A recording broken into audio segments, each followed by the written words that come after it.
Assalamualaikum warahmatullahi wabarakatuh. Halo semuanya, perkenalkan nama saya Arianda Karenina di kelas 6E dengan NIM 2201025013 di mata kuliah Bimbingan Konseling di Sekolah Dasar dengan dosen pengampu Ibu Nurmawati. Di sini saya akan menjawab soal UTS yang terdiri dari 5 soal. Soal yang pertama ada bagaimana urgensi bimbingan dan konseling di sekolah dasar sebagai pengetahuan dasar calon guru yang menuntut Anda untuk dapat mengembangkan karakter siswa serta dapat mengembangkan tujuan pendidikan nasional. Jadi jawabannya, menurut saya, bimbingan dan konseling atau BK di sekolah dasar itu sangat penting karena jadi dasar pembentukan karakter dan pengembangan potensi siswa. Sebagai calon guru, kita perlu paham BK karena lewat layanan ini siswa itu dibimbing untuk menghayati nilai-nilai seperti keimanan, budi pekerti, dan keterampilan hidup sesuai dengan tujuan pendidikan nasional. BK juga mendukung perkembangan baik secara akademik maupun sosial emosional. Contohnya, saat guru BK menangani siswa yang sering bolos, setelah dikonseling ternyata siswa itu kesulitan belajar karena kurangnya dukungan dari orang tua. Bimbingan rutin dan kerjasama sekolah dan orang tua, siswa tersebut mulai disiplin dan prestasinya membaik. Contoh lainnya yaitu lewat kegiatan Pekan Sopan Santun. Siswa juga diajarkan tata krama, kerjasama, dan tanggung jawab secara langsung. Tanpa adanya BK ini, sekolah bisa jadi hanya fokus kepada akademik saja, padahal karakter adalah bagian utama dari tujuan pendidikan itu sendiri. Selanjutnya, saya akan menjawab pertanyaan nomor 2. Apa yang saudara pahami mengenai karakteristik anak usia sekolah dasar? Jawabannya adalah, menurut pendapat saya, anak usia sekolah dasar sekisaran 6-12 tahun punya perkembangan yang khas. Secara kognitif, mereka ada di tahap operasional konkret menurut Pijat. Jadi lebih paham kalau belajar itu pakai benda nyata atau benda konkret seperti manik-manik untuk penjumlahan. Dari segi emosi, mereka masih labil dan belajar mengelola perasaan. Contohnya itu anak kelas 2 bisa menangis karena tidak dipinjamkan pensil, tapi beberapa menit kemudian sudah bisa tertawa lagi. Secara sosial mereka mulai punya teman dekat, tapi kadang masih egois seperti berebut mainan. Tapi dengan bimbingan guru, mereka bisa belajar berbagi dan peduli. Secara fisik, mereka aktif dan sulit duduk diam. Jadi pembelajaran sebaiknya diselingi aktivitas bergerak seperti permainan edukatif. Nah, jadi setelah memahami karakter ini, agar guru itu bisa merancang pembelajaran dan bimbingan yang sesuai dengan kebutuhan mereka. Selanjutnya, saya akan menjawab soal nomor 3. Ungkapkan data informasi melalui proses wawancara kepada ibu, bapak, guru, sanak saudara dengan topik problematika siswa di sekolah dasar. Nah, di sini saya mewawancarai kak sepupu saya yang bernama Iren Riana Khairunisa. Nama panggilannya itu Kak Iren. Nah, umur Kak Iren ini 23 tahun. Pekerjaan Kak Iren ini adalah mahasiswa, dan di sini saya akan mewawancarai Kak Iren. Ada 20 pertanyaan.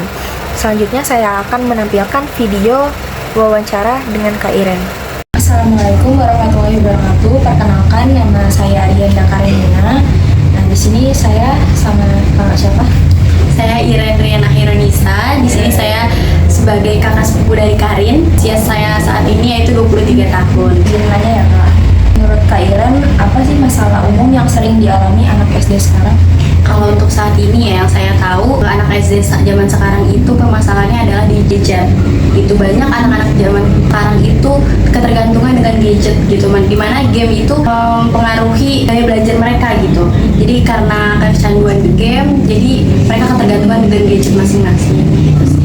Apakah Kak Iren pernah melihat anak SD sulit untuk bersosialisasi? Kalau itu mungkin banyak ya, apalagi kelas anak SD yang masih di kelas rendah itu banyak banget yang kurang bersosialisasi, mungkin karena mereka masih tahap baru menginjak sekolah dasar gitu. Mungkin mereka memang tipenya seperti itu, pendiam atau belum bisa beradaptasi dengan teman-temannya gitu, jadi kurang untuk bersosialisasi dengan teman-temannya. Bagaimana sih pendapat Kak Iren soal anak SD yang sering bertengkar dengan temannya? Kalau bertengkar mungkin itu hal wajar ya untuk anak SD, karena kan mereka seringkali tidak bisa mengendalikan emosionalnya gitu, jadi wajar ya untuk ribut-ribut di SD tuh, kayak semisal karena mainan gitu atau karena pertemanan. Kan biasanya anak SD tuh udah mulai buat geng-geng kecil, kelompok-kelompok kecil gitu, jadi menyebabkan keributan gitu, wajar aja sih. Kalau menurut Kak Iren, penting nggak sih anak SD itu punya kegiatan di luar sekolah? Kegiatan di luar sekolah tuh sangat penting ya menurut saya. Kenapa? Karena anak SD itu tidak hanya dibekali dengan kemampuan akademik aja gitu. Jadi penting banget kegiatan di sekolah tuh kayak semisal ekstrakurikuler gitu. Lalu ada les-les juga, mungkin les musik atau les bahasa lain, bahasa asing gitu dan lain sebagainya, penting banget sih. Apa yang biasanya bikin anak SD itu malas belajar? Itu salah satunya yang tadi ya, permasalahan saat ini gitu. Masalah belajar itu ya karena udah ada gadget sekarang, jadi mereka ketergantungan dengan gadget, maka jadi malas gitu belajarnya. Jadi mereka lebih bergantung dengan gadgetnya, dengan gamenya, dengan teman-temannya. Apakah Kak Iren pernah lihat anak SD yang suka membantah gitu sama orang tuanya, sama kakaknya sendiri? Kalau untuk membantah sama orang tuanya mungkin lingkungan sekolah kali ya. Kalau di lingkungan sekolah itu biasanya kalau misalnya ke guru, itu cara mereka untuk menyampaikan pendapat mereka gitu, berekspresi gitu. Mungkin kenapa terkesannya membantah, karena mereka kan belum pandai untuk mengelola emosionalnya gitu. Jadi terkesannya membantah, padahal itu suatu penyampaian pendapat dari diri mereka masing-masing, kayak gitu sih menurut saya. Gimana sih seharusnya orang tua itu bersikap kalau anaknya nakal? Anaknya nakal itu apalagi di tingkat sekolah dasar mungkin hal yang wajar gitu, tapi sebagai orang tua juga kita perlu berkomunikasi gitu, menjalin komunikasi yang baik dengan si anak gitu. Anak nakal pasti ada sebabnya dong gitu ya, jadi kita perlu banget berkomunikasi dulu nih sama anaknya, kenapa sih, ada apa gitu, kenapa mereka melakukan hal tersebut gitu, jadi lebih dijalin komunikasinya sih. Apa pendapat Kak Iren tentang anak SD yang gampang nangis kalau ditegur? Gampang nangis. Kalau gampang nangis itu mungkin dari karakter si anak itu sendiri ya. Bawaan dari karakter anak sendiri itu mungkin dia lebih sensitif atau tidak bisa dibentak, nggak biasa gitu di rumahnya dibentak atau pernah mengalami traumatis gitu. Jadi mungkin mudah menangis. Gimana sih kalau anak SD itu takut sekolah? Takut sekolah. Kalau takut sekolah mungkin sebelumnya mereka tuh mengalami, contohnya kayak yang ada di zaman sekarang, sering banget terjadi pembulian gitu, atau mungkin lingkungannya atau bahkan gurunya ada yang membuat dia nggak nyaman gitu, sehingga dia takut untuk ke sekolah gitu. Itu sih mungkin pasti ada hal-hal, ada penyebabnya gitu, kenapa si anak itu takut sekolah. Menurut Kak Iren, apakah anak SD itu perlu didampingi saat belajar di rumah? Perlu banget sih, karena anak SD itu tidak hanya dapat dukungan dari sekolah aja, dari guru aja, tapi perlu juga dapat dukungan dari orang tuanya gitu di rumahnya itu sendiri. Perlu didampingi pada saat proses pembelajarannya. Jadi misalnya kan si anak juga pasti dapat pekerjaan rumah dari gurunya gitu, jadi perlu banget sebagai orang tua tuh mendampingin si anaknya.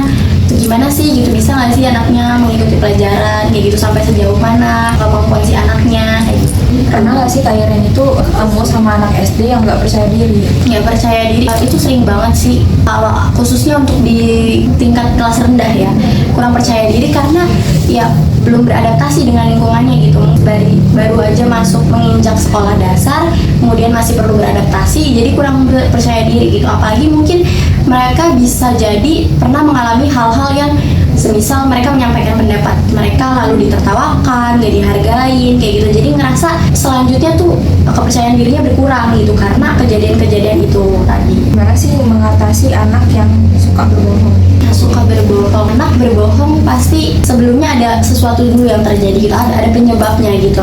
Dan supaya anak itu nggak berbohong, sebaiknya kita nggak langsung memarahi gitu, nggak langsung menghakimi gitu, tapi kita yang namanya anak tuh harus dengan sentuhan kayak gitu ya. Jadi kayak harus dikomunikasikan, balik lagi ke menjalin komunikasi dengan baik gitu. Gimana kita cari tahu dulu nih kenapa sih anak itu berbohong gitu, ada apa kayak gitu. Jadi dituntun aja sih. Cara ngomongnya juga mungkin ya Kak. Iya betul. Apa sih pendapat Kak Iren tentang pentingnya guru memahami perasaan murid? Sangat penting sih ya, karena perasaan itu nggak bisa kita sepelein gitu, karena perasaan itu kan salah satu juga bentuk kenyamanan si anak itu sendiri gitu. Ketika perasaan anak itu tidak nyaman, mereka juga tidak, yang tadi misalnya bisa jadi takut untuk bersekolah, kemudian kurang percaya diri gitu. Jadi guru perlu banget memahami perasaan siswanya gitu. Apakah si siswa itu merasa senang pada saat mengikuti pelajaran, apakah lingkungannya nyaman, apakah cara gurunya juga sesuai kayak gitu sih.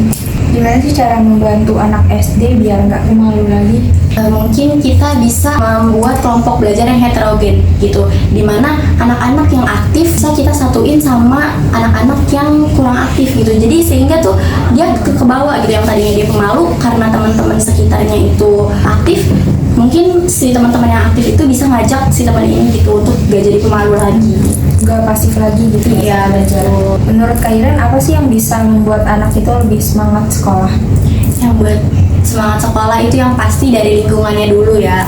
Dari lingkungannya, ketika lingkungannya itu bisa ngebuat mereka nyaman, senang gitu, jadi dia lebih semangat lagi untuk sekolahnya. Apalagi mungkin gurunya, dengan cara belajar gurunya yang kalau gurunya bisa membuat keadaan kelas senang gitu, menghidupkan suasana, nah jadi si anak itu juga semangat sekolah gitu.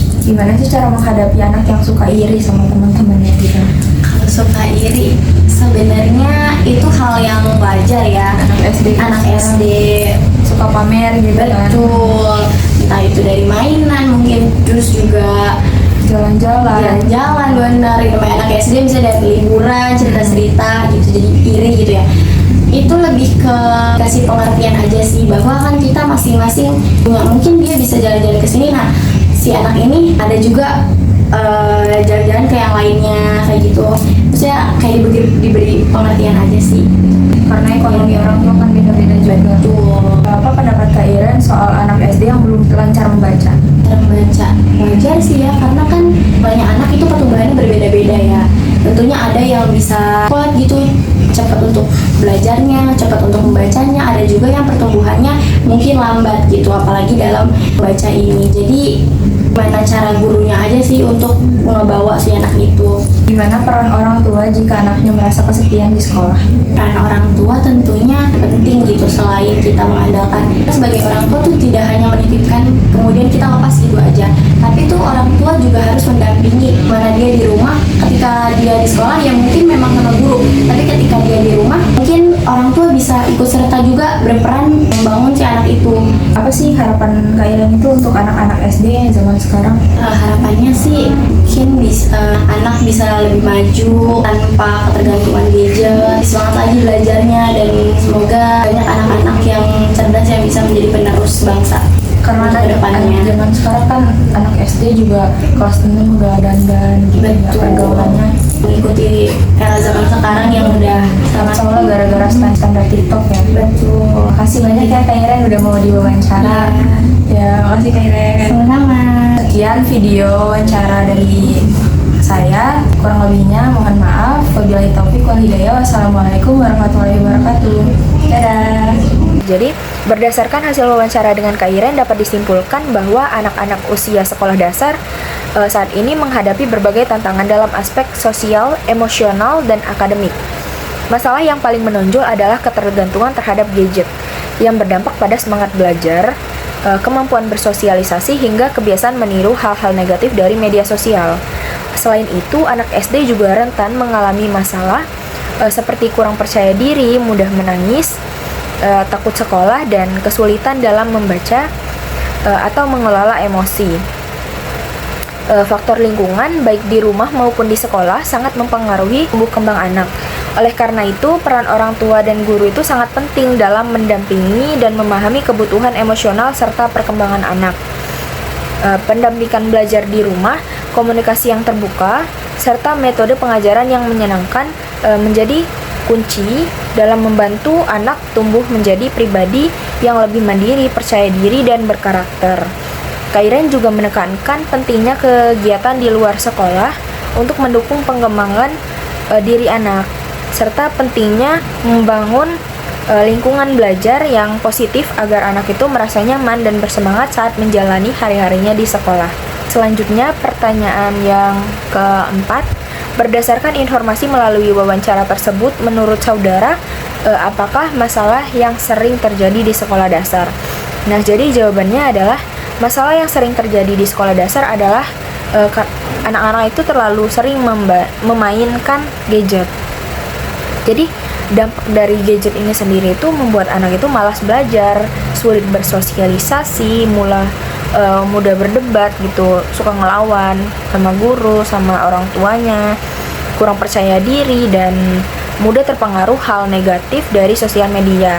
Selain itu juga anak itu jadi malas belajar, suka membantah atau merasa takut dan kesepian di sekolah.